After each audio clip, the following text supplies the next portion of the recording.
Hi, everyone. It's 3:30, so we're going to go ahead and get started. Welcome, everyone, to today's National Youth-Led Mentoring Town Hall. My name is Adrienne Alicea. I'm the Director of Advocacy at Mentor National, and I'll be moderating today's conversation with our panelists.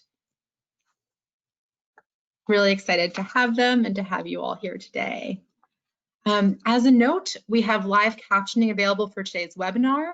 My colleague Abby has sent a link in the captioning in the chat box, so you should see it posted both in the chat box and on this slide as well, and you can follow along there. Just a little bit of housekeeping information. 1 week after this town hall, you will receive an email with all the instructions on how to access the webinar recording, a one-page summarization and key points of the town hall, as well as some links to more information about Youth Advocates for Mentoring and civics education as well. So you will receive everything you need very shortly. And then all attendees are on mute for best sound today. You can type any questions that you have for our panelists in the question box, and all of those questions will be answered during our question and answer session towards the end of the panel. So, today's webinar is really based upon a strong belief that Mentor National has had pretty deeply ingrained into the fabric of our work, and that's that young people should be the center of policy and advocacy solutions, especially when it comes to addressing systemic issues. So young people do not exist in vacuums, and policy changes, elections, every issue impacts them. And so we know that mentors have a really critical role in growing alongside young people while also helping them support their advocacy and policy passions, which we know, right, develops their self-confidence, their leadership skills, while also clearly making a large impact on the systems that impact them the most. So over a year ago now, Mentor started a program called Youth Advocates for Mentoring, and it's a program that selected 12 young people from throughout the nation to come together for a year for a training cohort to develop their policy, their advocacy, and grassroots organizing skills in order to advocate for issues that they're passionate about and that they care about. And each young person in this program was a part of a mentoring program before they got to our program. And so I think they just brought amazing qualities, both of their mentoring programs, their communities, the issues that they're passionate about. And so today I really have the privilege, I really say that thoughtfully and honestly, the privilege of having, moderating this panel with them, having them share their perspectives today on youth-led advocacy, on best practices for mentors and mentoring programs, and really on how adults can be more intentional about partnering with them in their advocacy work as well. So I'm going to go ahead and introduce our panelists. As a note, I'm going to take myself off camera. GoToWebinar only allows 6 cameras, so I will sort of be a voice of God today, as the 6 of them who are much more important to see are on camera. So we're just waiting for one more. Wonderful. So Anabel, we're going to start with you. I would love to ask each of you to introduce yourselves, tell the audience who you are, your age, the location, the policy and topic that you had for the Youth Advocates for Mentoring program, and why you decided to apply for Youth Advocates for Mentoring.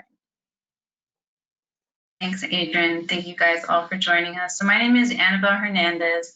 I'm from Chicago, Illinois. I'm 22 years old. I'm currently a program director at a local non-for-profit in Chicago.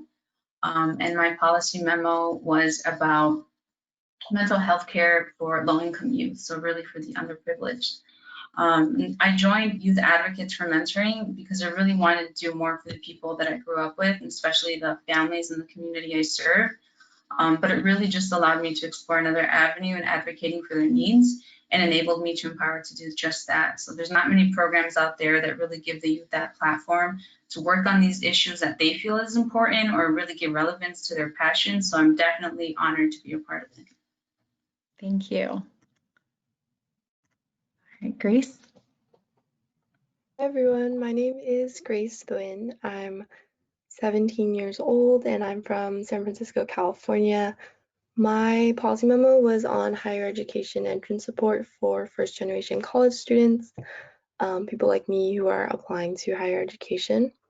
And I joined YAM because I grew up really shy, and as an immigrant, I didn't know or hadn't had the chance to use my voice yet. So I wanted to see if this was a door that I could open to get my voice out there.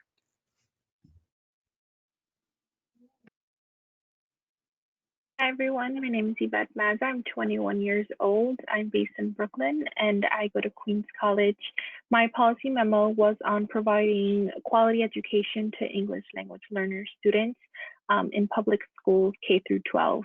I applied to YAM similar to Grace. I'm a child of immigrants, and throughout my life I was told and I was shown that a person like me did not have a voice and had no avenue to do so.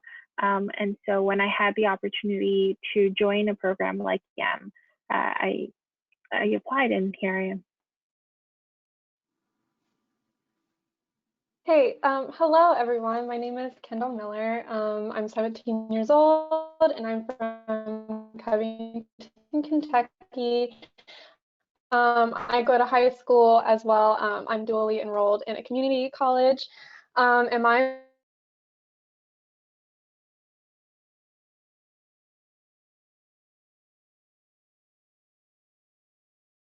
I think Kyndall might be having a couple of audio issues. So I'm going to have her call in. heroin epicenters. From that experience, I felt like I had a lot of things that I wanted to share with the world, but I never really had a platform to do so. So, and YAM really was my opportunity to kind of get a head start in advocacy.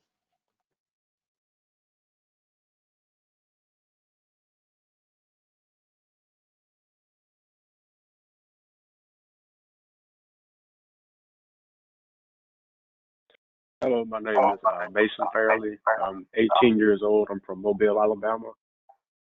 And my policy memo was youth gun violence, addressing the root causes. My reason that I got into Youth Advocacy for Mentoring is because I was very interested in this program. It spoke to me and it interested me because in the future, I hope to go into policy and politics. So I thought this program was good for me to help me broaden my horizons and to actually help me build a better platform to get there.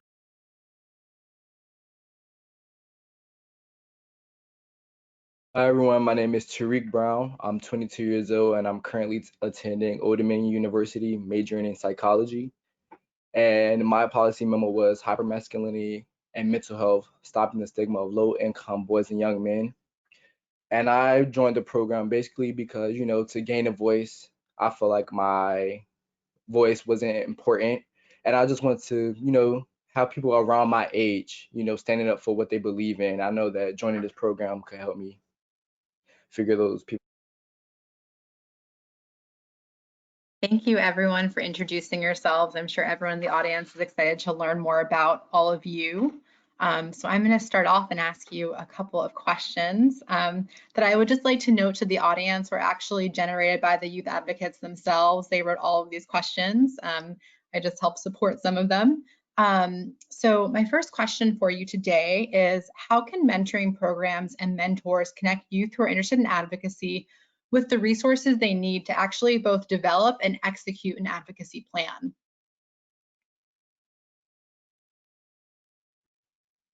I can speak on this. So I think what is kind of a good breakdown of the support that can be given is both structure and personalization. Structure provides youth with kind of a general knowledge of actions that can be taken to advocate and just gives them, I guess, choices to find a pathway to advocate. But then personalization is really where the voices of the youth can come out and their ideas can be enhanced. I think mentoring is one of the things that can be leveraged very well in personalization. Having a mentor to support a youth can just help the youth's ideas really become implemented and show their creative freedom and let them advocate for what they really want to advocate for. I think that's those are great ideas. But I also think developing our plan when we're trying to, we're really interested in our passion, but we kind of need to bounce off of our ideas and learn a little bit more about others who have done that work. So I think one of the ways that mentors and programs can really support us is by connecting others who have done something similar. And that way our ideas continue to develop, but that way we can kind of branch out and just become a little bit more well-rounded in what we're trying to advocate for. Yeah, I agree with both Anabel and Grace. These mentoring programs can really help us become well-rounded, and if we have the capabilities of being able to have someone that's been in this same field that we're trying to research, then we'll further ourselves and be able to help ourselves do better. And so we can learn from them and they can possibly learn from us at the same time. I wanted to ask y'all as a follow-up, the three of you who just answered that question, do you feel like your mentor has to be an expert in advocacy issues, or do they just need to sort of understand how they can help you along that path? Because it's not sort of realistic to think that every mentor is going to be an advocacy expert. So I'm curious what you feel about that. And I definitely don't think we're gonna find someone who's an expert in, our topic alone. But I think what we need the most out of our mentors is just someone to listen, and someone to trust, and someone to validate what we're passionate about. Because I think that's really where the relationship can hinder, is if you're not taking it seriously or we don't feel that support, we're not going to get anywhere. Thank you. So how do you all make the advocacy case for an issue that's maybe perceived by other people as being not as important as other issues? And where can your community and mentors help you build the case for that issue?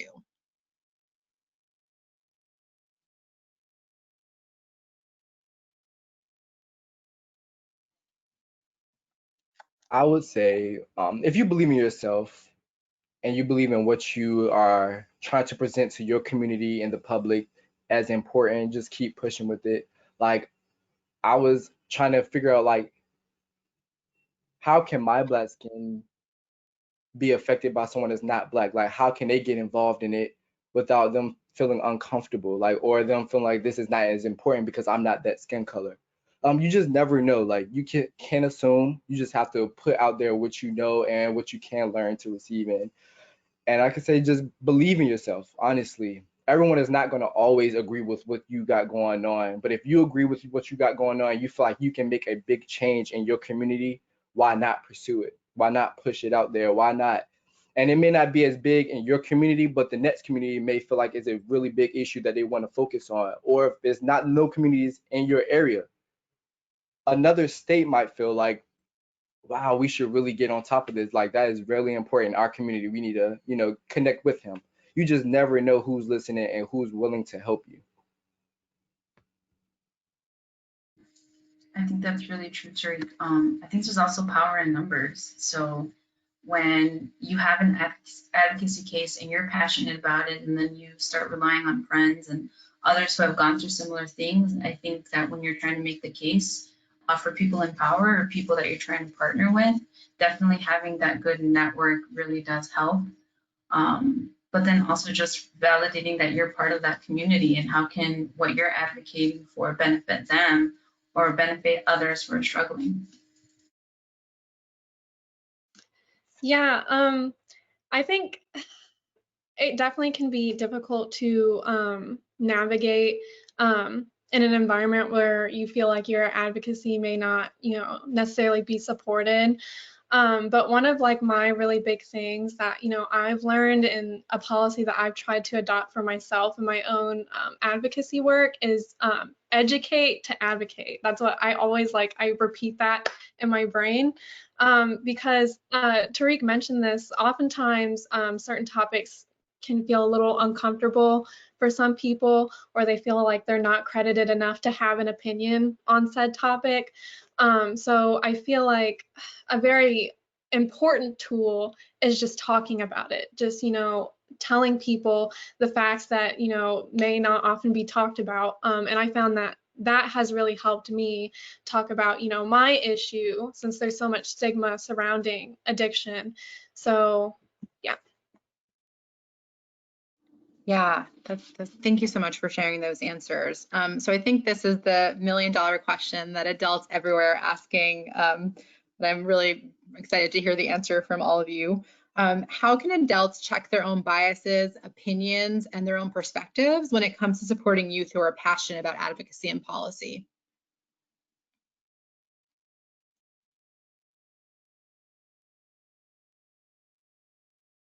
I would say if you're not really big on a certain topic, or you just going off what you see and what you're used to, that you have to realize that time is changing. So the kids and the children that are coming up, they're gonna know a bit more. They're gonna try to further their information on it. Like I know personally, if an adult came to me and told me something, I know I would just stop and completely just give up what I was doing. Because if an adult, someone that been here longer than I have, telling me that this is the wrong way to go about it, I know I'm gonna give up. But it's like you can't do that. Like time is changing. Time is not how it was when you were growing up. We have more technology now. Like schooling is different. Like a lot of more people are going to school. Like you just have to sit there and listen. It's not always about you and you feeling like you're the dominant one in the situation. Sometimes it's okay to just submit to their ideas and just listen. Give them a helping hand. I think it's also important to know that for adults not to feel threatened, I think a lot of times they hear youth saying, you just have to listen, which is true. Adults do have to listen and be in a very humble place and just be a listening ear. But I think it's important that they're there for a reason, right? Of course, a lot of adults bring experience, they bring wisdom, they bring so much knowledge, but not to have it so that that wisdom and experience that they bring to the table, be it so that it's overpowering and that it becomes to a point where it's no longer a helping tool, but now it's almost like dictating the use of what they should do. And so for the adult to realize that their life experiences and what they know, and perhaps their colleagues or whoever, to have a very humble place that they are tools, and that's nothing to feel threatened by, but if anything, it's an honor to have to be able to serve the following generations to come. Yeah, I'm glad you mentioned that, Ivette. I definitely think that it works best when adults realize like quickly that their knowledge and their wisdom really comes as a tool for us to reference. But also if you're a mentor and you're an adult and you find yourself not necessarily wanting to support it, then you really have to take a step back and be like, well, why are they passionate about it? And why are they coming to me for help? And realizing that your role is as a support system. And if you're a true mentor and you want what's best for them, then you help them realize their own path. And if it's not successful, then that's something that we have to take it as, you know, as a lesson learned. But really for just mentors to kind of take a step back and realize I can offer help, but I'm not there to overpower, like you mentioned. I'd also like to add, I think we have to remember that we only lead our own lives and we've only lived our own lives. So I know it's like adults are always asked to like contribute their experience and what they've learned over the course of their life, but it's also important to check the generalizations because you've only experienced what you've experienced. Other people are, like Tariq said, growing up in different times, there are different circumstances of their life. So things that you have belief in or no belief in can be really different for other people. Yeah, and sort of touching along like what everyone was saying, you really have to foster that kind of environment in which, you know, first of all, you know, your mentee does feel comfortable talking to you about, the differences that you may have between one another. I think oftentimes I feel like both parties, like the mentor and the mentee, can be a little intimidated or a little afraid of, possibly disagreeing on something. But I think it's very important, to recognize like the dynamic doesn't have to be like, I'm the mentor, I'm teaching you something. It really can just, you really have to look at it as like we're both human beings that just kind of grew up in different time periods. We both may have different perspectives. We may have different, values and beliefs when it comes to advocacy, or when it comes to politics, or when it comes to just basic morals. There's always going to be differences because, you're both just human beings. And I think it's very important to have that environment in which you can talk about said differences without it necessarily breaking the bond. Thank you all for sharing those thoughts. I think it's really one more thing. Sure, of course. In terms of what Kyndall just mentioned, just because I like to be very practical.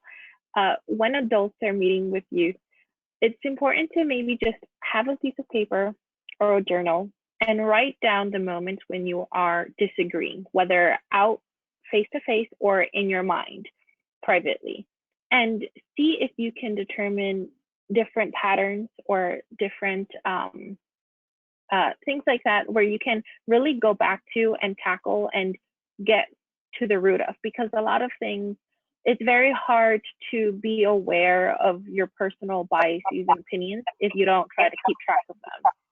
And so the best thing that I would suggest is to be practical about it and write it down, or find some kind of tracking system and really keep yourself accountable. Because if you don't, then who will, really? And you can't depend on another human for your own responsibility. Thanks, Ivette. Yeah, I think the common thread in what all of you said is that like it's unrealistic to think that you and your mentor are going to agree on every topic and every issue, and that's okay. I think once you build that trust with someone to understand that it's okay that you disagree, that you can talk through things, that you can have conversations around these topics and get to that comfortability, that's really where we need to get to. You don't need your mentor to 100% agree with you, but you do need them to support what you would like to do. So thank you all for sharing those answers. I wanted to ask next, how do you proactively enter spaces that maybe aren't really meant for youth advocates? And how do you gain credibility in those spaces? What can mentors do to help you gain that credibility? And I also wanted to throw this question in here as well. How do you think you've sort of approached those opportunities or those spaces differently since you've been a part of Youth Advocates for Mentoring?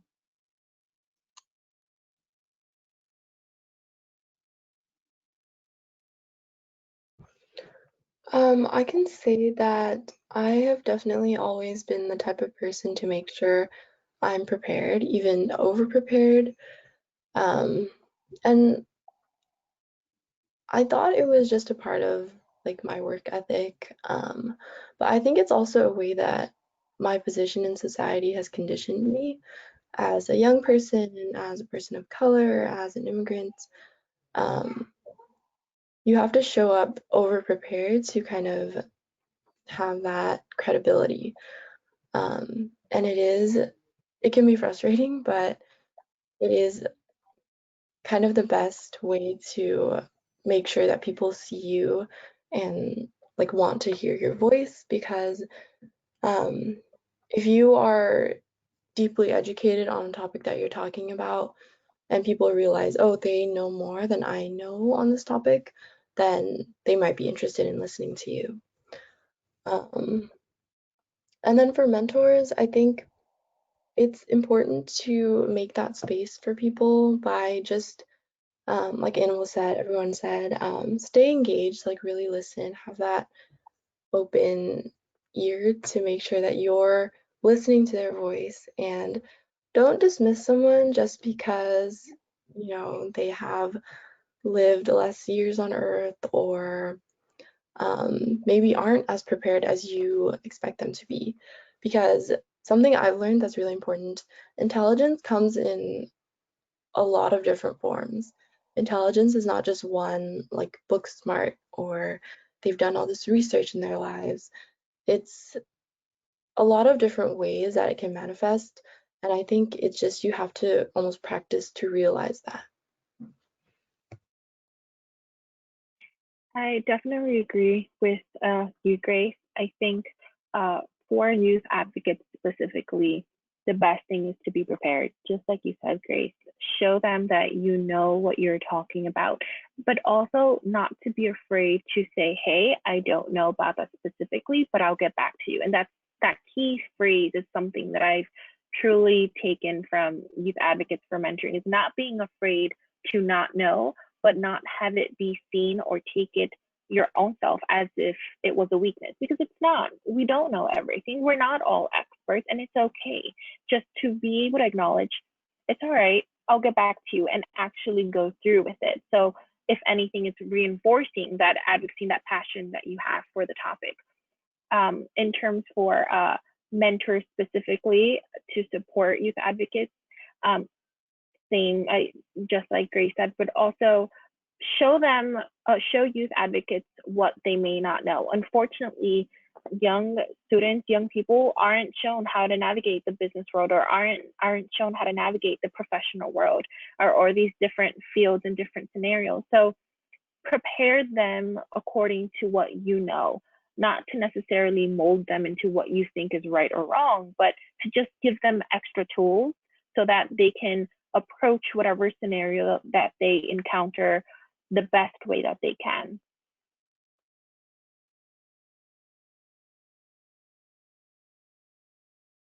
Great. So what have mentors done or not done in the past that have been helpful in either supporting or not supporting your advocacy? And what are some of the actions that mentors can intentionally take to move from being supporters of your advocacy work to actual partners?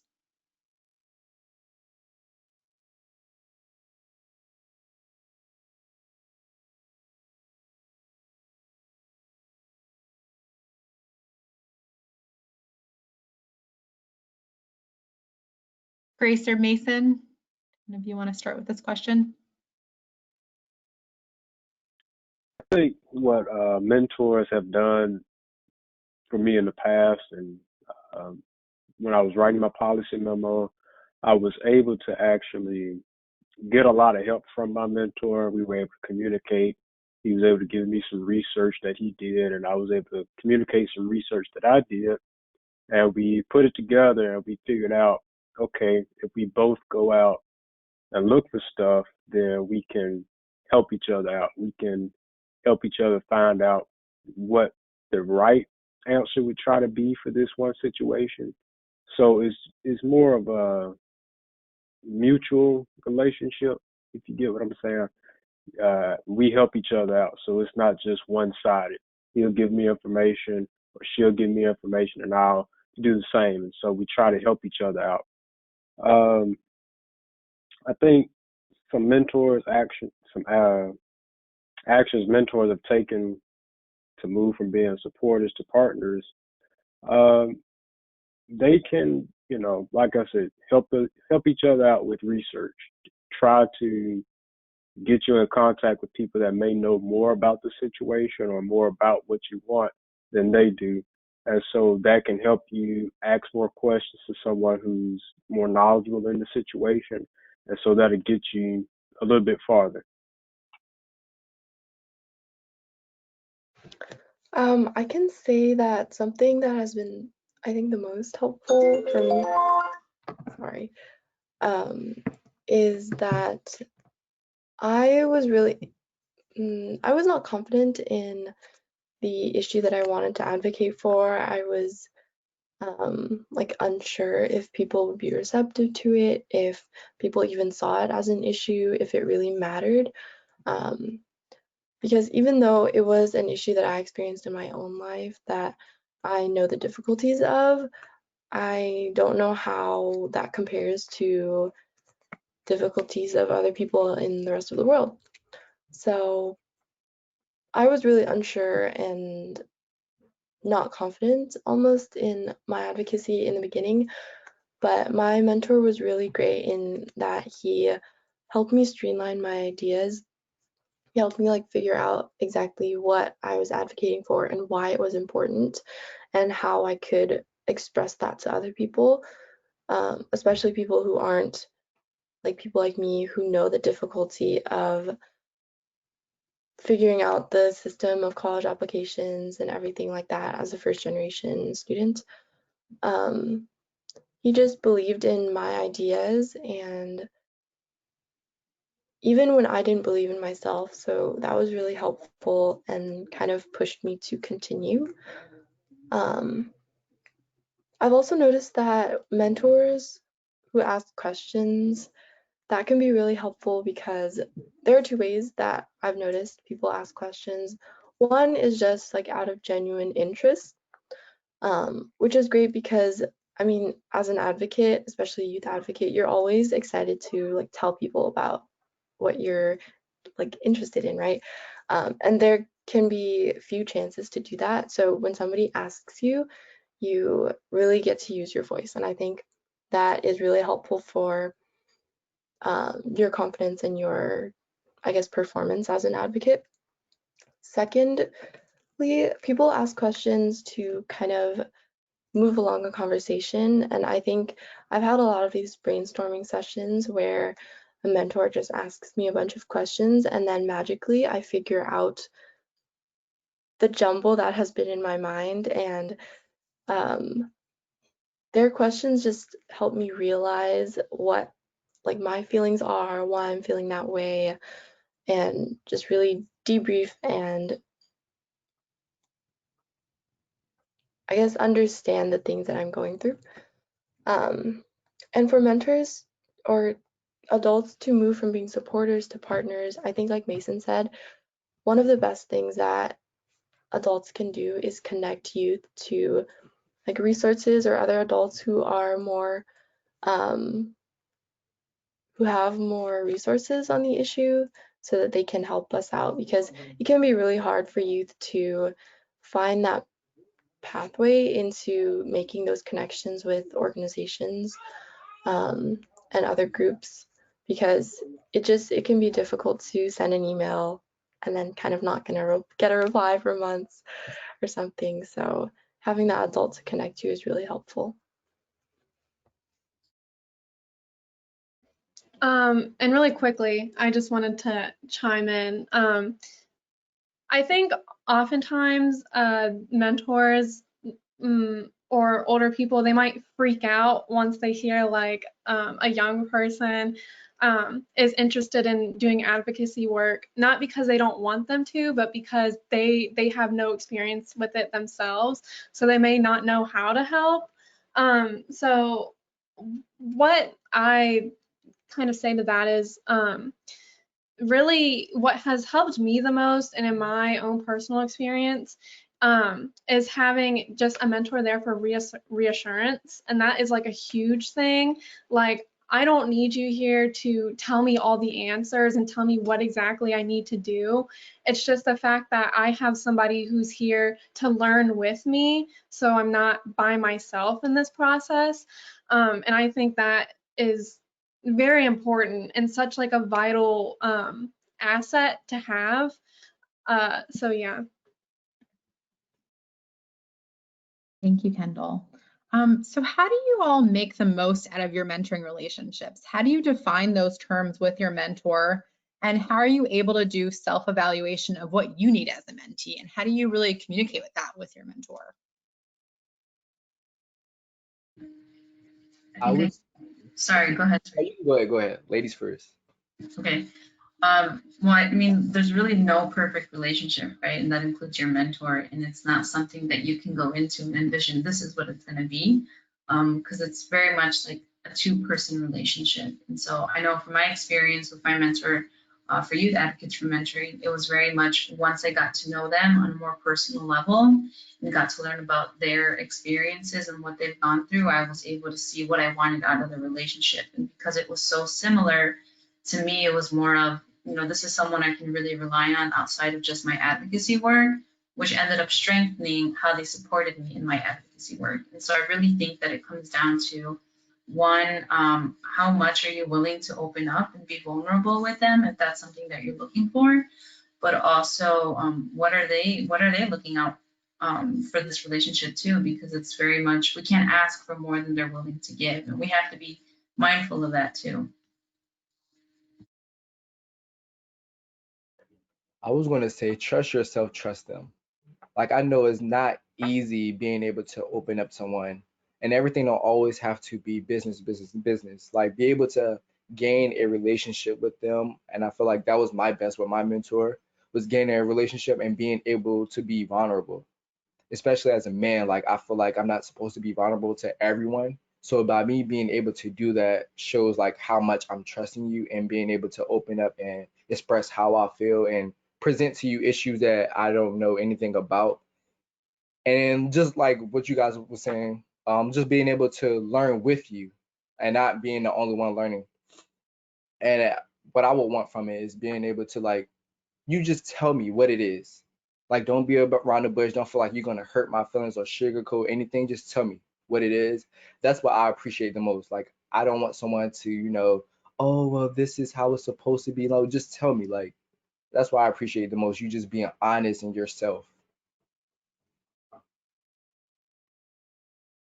I think one of the things that it's important to really address upon a mentee and a mentor meeting at the first time is addressing how much or how little experience both have as a mentor or as a mentee. The very first times that I was paired up with a mentor in the past, I was never a mentee. So I didn't know how being a mentee looked like. And so being aware and kind to the fact that in that relationship, the two individuals won't always have the same level of experience, and that's okay. That doesn't mean that the relationship won't work. It could be, in fact, something that could help and be a positive aspect to the entire relationship as a whole. Also, making clear points of communication. I think it's very easy, especially now, to get lost in so many things going on. And even though, yes, there is the internet and sure, you can be a text away, but if you don't know one another and how the other person responds the best and what they prefer, then you're not really effectively maximizing the best that you can from that relationship, whether it be for a short assigned period of time or for a lifetime until however much time you decide to be with that person. And I think for both the mentor and mentee, being okay with change. How you begin a relationship will not be the same towards the middle or towards the end. It will naturally change. And honestly, just going with the flow, and as long as the two people are transparent, are opening themselves up in how they communicate the best, just like Anabel said, understanding how much the one another is willing to open up, how much you're able to give, how much you're able to take, can really make a relationship that perhaps at the beginning you thought won't work out to be the best thing ever. I know for me personally, the very first few mentors that I've had in my life have not been the best because of the things that I've mentioned. I didn't know how to communicate what I was looking for. I didn't know how I was as a mentee, whether I was only business or I needed someone to support me in my personal life as well. If I needed someone to uplift me and wish me happy birthday, So really doing a self-reflection individually on both parts and bringing whatever you find in those self-reflections to the table and finding an agreement.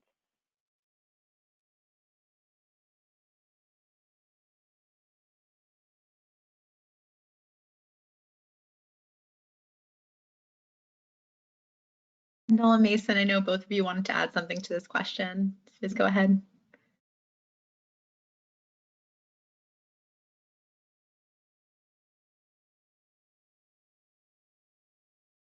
Okay, so I just wanted to add, I think Ivette pretty much said everything I wanted to say perfectly. But really kind of what she said, that learning about each other, listening is so key. And it's not just like, you told me your birthday was in November, I listened to you. It's listening and learning about that person and who they are and what they care about, and what truly motivates them and what truly gets them going, and being there for them. Like a kind of constant theme that I feel really strong about is just being, kind of that person that is there to listen and is there to learn. You can have a really shallow relationship, where you just, you play a game together sometimes, or maybe you see each other once a month. It's all about really making, you have the power to kind of mold the relationship into what you want it to be. You just kind of have to let it happen, if that makes sense. Yeah, I agree with you, Kyndall. Listening is, key to helping you understand about somebody. If you don't listen, then how do you really know what that person is feeling? How do you know what their goals are? How do you know what they want to do in life?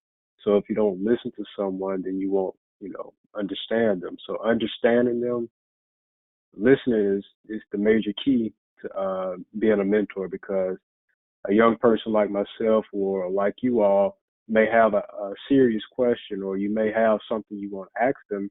And if they don't listen, then how do you know, what the right way would be to solve the situation or to handle something?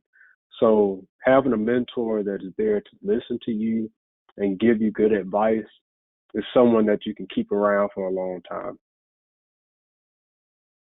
I'm going to throw a question in here that we didn't originally have, but I think y'all have made me think of. And that's, at the end of Youth Advocates for Mentoring, you all met with your members of Congress and you talked to them about the issues and the topics that you were passionate about your policy memos. And I'm just wondering, sort of in that experience, how you feel, what sort of resources, trainings, both that you received in Youth Advocates for Mentoring, but what kind of resources and training would you need if you were going to do that on your own as part of a mentoring program? What are some of the things that were most helpful? What were some of the tools that we used that sort of helped you get there? I will honestly have to say how everyone was involved. Like I really felt like I wasn't alone. Even though I was doing my own policy memo, I just felt like I had the help of everyone else. And I can come to you at any time of day and ask for your help. Or if you didn't know the answer, you would get me to someone that did know the answer. And it just even having the opportunity to even talk to them was brain reckoning. Might I add, like I was like, oh my goodness, I can't believe I'm talking to someone this higher up. But like, it gave me confidence. Like you guys, I got my confidence from you guys. So that's all I had to add. I think for me, on another note, what was also really helpful was the technical stuff, like reaching out, sending those emails, setting up those meetings, which I know Mentor had to send a lot of emails and keep asking the offices to make sure that we had a meeting, which it can be really hard. And as a person who is trying to advocate, has other things going on in their life, doesn't have time set aside to just keep emailing and make sure you get that meeting, it was really helpful that Mentor scheduled that meeting for us and provided us that opportunity.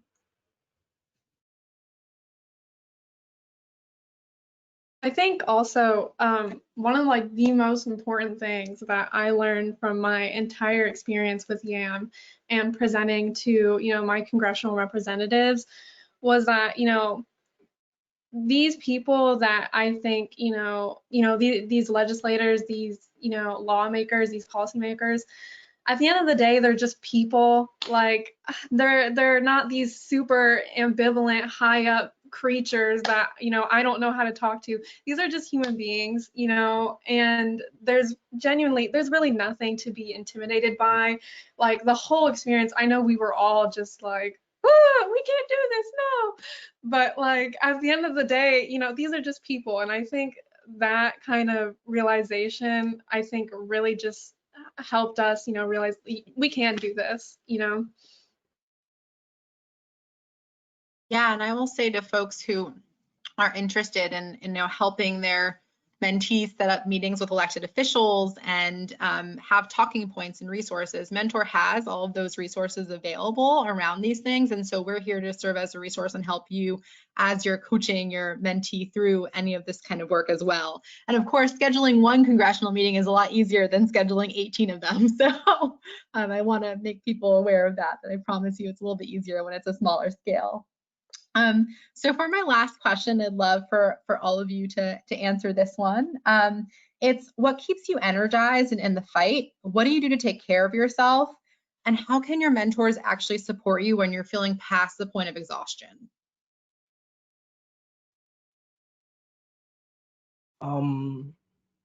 Realize, remember what you're doing it for. To me, throughout the process, it was so many times that I wanted to just give up, not because of me feeling like it was too hard, but just everything that was going on.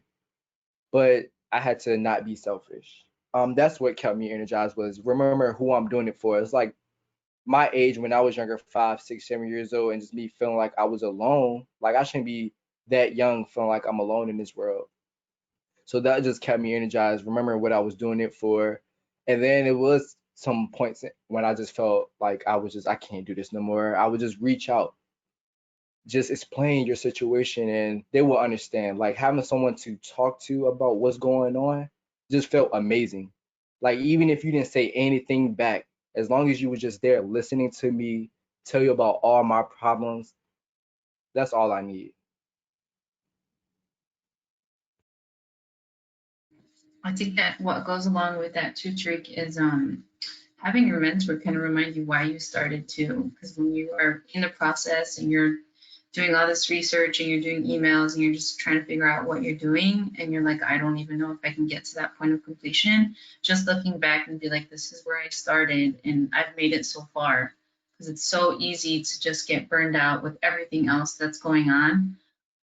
But really having just at least one person just say that you can do it and you're capable. I know that's definitely what made me complete this program and just be able to sit down with these congressional people and advocate for all the work that we've been doing. So just having that one person, and hopefully it is your mentor that's there in your corner, just rooting for you along the way.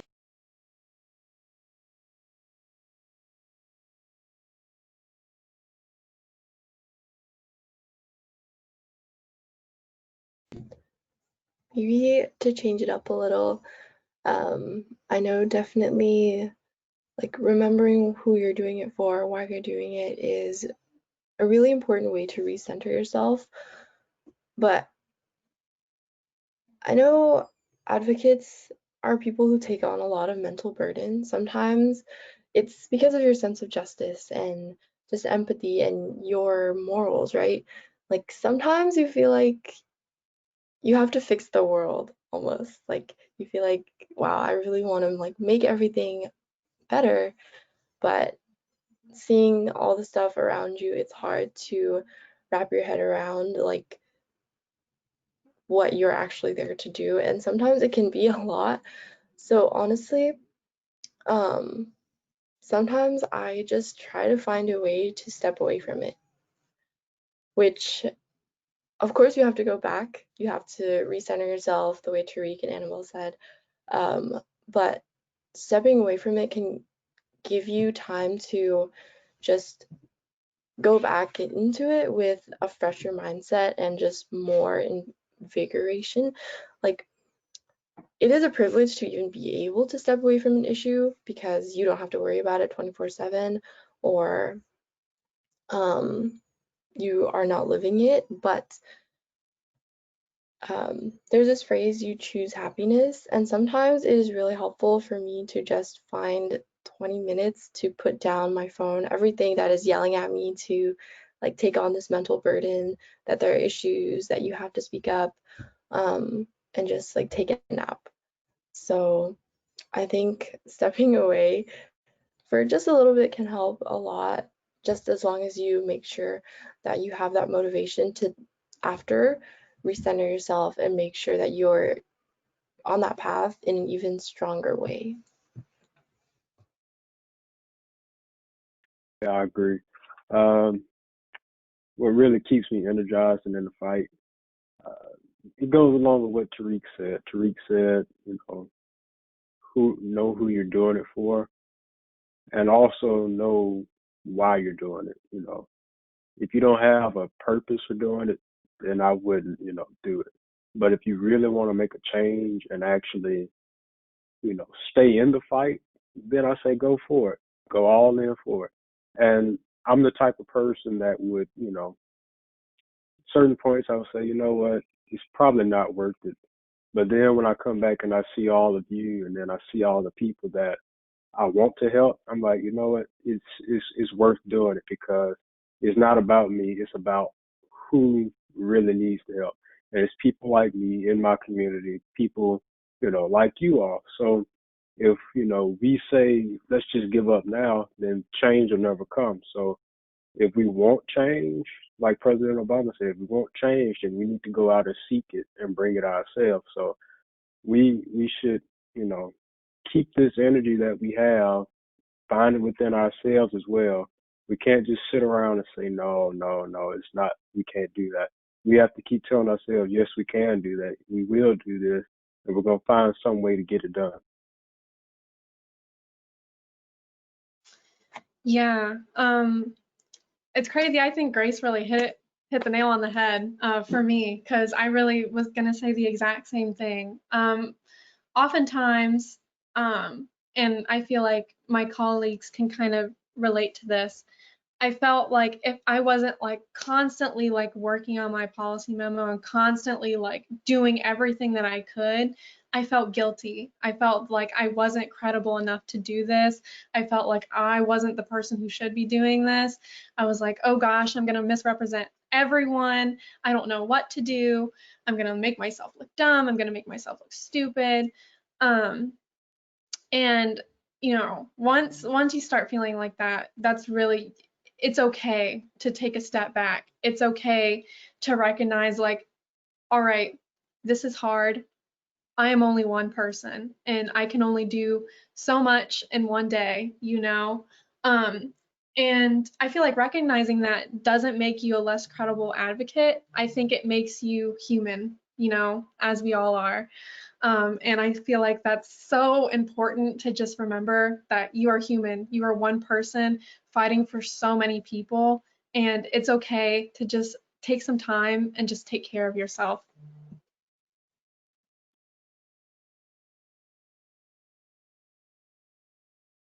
I think that all of you put it beautifully and perfectly. There's not really much to add. For me personally, and this is going to vary by topic, but one of the things that really keeps me grounded is having being in contact with the very thing that I'm advocating for, or the very people that I'm advocating for. I think a lot of times in advocacy, from an advocate standpoint, we're so focused on these statistics, the grammar that's going to be on the emails being written out, or the petitions that we're sending out, or just so many of these technical things that we it's almost a little bit easy to lose track of who it is that started all of this. And so in my case specifically, I'm advocating for English language learners. And I say that I'm a mom of 3 already. There's 3 family members of mine that are currently going through school, and it is so hard to see them struggling through school. And constantly, I just see my policy memo being brought up constantly. It's like, and if only this was implemented, and if only so and so was implemented. So if you can really connect to your source on one-on-one, remind yourself, yes, it can be painful, but it can also be a very powerful drive. And it's one of those things that it's just needed. In terms of what to do when you're feeling past your exhaustion, for a preventative measure, it's important to find things that you can do while you're advocating, right? Find your happy place. Find the places that you can do while advocating. It's important not to feed into the culture that I think is very prominent now of we need to hustle, and then when you get burnt out, then that means you were successful. No, not necessarily. You can be not burnt out and be very successful. So really trying to, if that's something that you struggle with, to not have that mindset of I need to feel like I'm running on 3 hours of sleep with 2 cups of coffee and I'm making change. No, that not necessarily. And also alluding to what all of you said, we can't do everything that is needed. We are just one person. And there's this environmentalist advocate that I follow, and she always says this thing, and it keeps me going. And it goes, you can't do everything that the world needs, but the world needs everything that you can do. And so repeating that every day, at the end of the day, it's just going to get you through. Thank you so much, everyone. We have a few more minutes to take some questions from the audience. If you have additional questions, please put them in the question box. And if we can't get to them right now, we will definitely answer them for you after this. Our first question from the audience is, what can a person do to get more involved in advocacy issues in their own communities?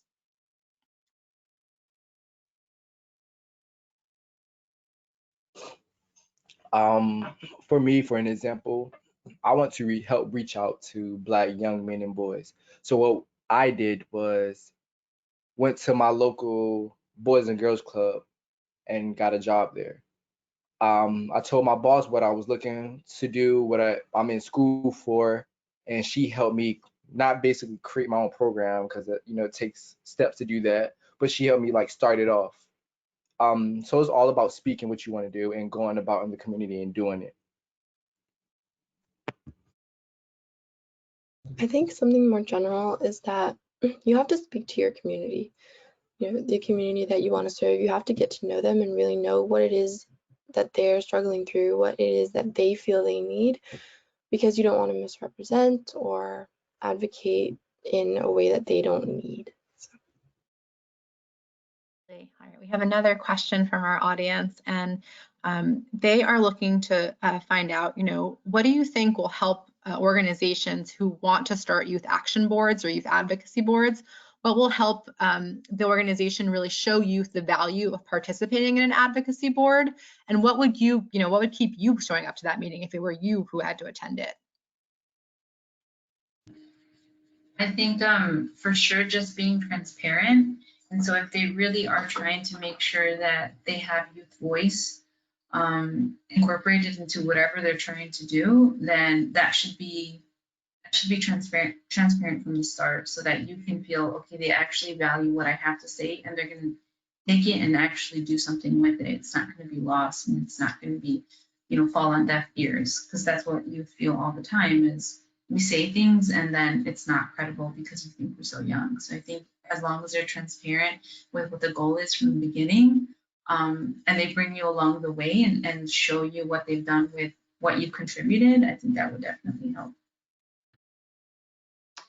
I feel like, yeah, along the lines of that is like, if you want youth voices to feel like they're heard in your organization, then let them talk. I feel like oftentimes they'll like throw a young person in a meeting and it's like, here, look, we care about young people. And it's like, okay, but like, you got to let them speak, and you got to actually listen to them. Yeah, I agree. Give them that platform. Yeah, give them that platform so they can actually express themselves and express how they really feel, and allow them to, tell you what's on their mind. So you can't just say, hey, we have a youth in here. Allow them to give you ideas that may come from a youth. Just to add and make it a step further, also implement them, right? Don't just provide the space to listen.